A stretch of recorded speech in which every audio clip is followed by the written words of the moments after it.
Psalm 73 verse 26 says, "My flesh and my heart fails, but God is the strength of my heart and portion forever." Now, one of the things we need to understand from this passage is the level of brokenness the psalmist had. He acknowledged that there are seasons where it's as though his flesh and his heart seems to fail. But one thing always stands out, how he switches total dependency on God. He said, "But God is the strength of my heart and my portion forever."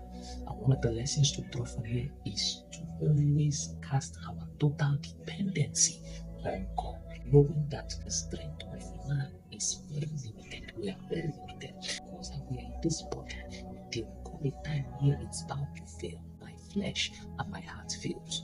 But there is an advantage. God is the strength of my heart and my portion forever. So, dear believer in Christ, learn to be dependent in God. Learn to have this unbroken sincerity and vulnerability before God. Learn to always cast all of your cares on Him. In Psalm 74 verse 20 talks about having respect for the covenant. Have respect for the covenant, for the dark places of the earth are filled with cruelty. One of the things that will keep you, even as a believer in these dark times, is how much of respect you accord to God's covenant. Whether it's covenanted relationships, whether it's a covenanted giving, anything that has a signature of covenant, make sure you have respect to it, because it tends to become a shield.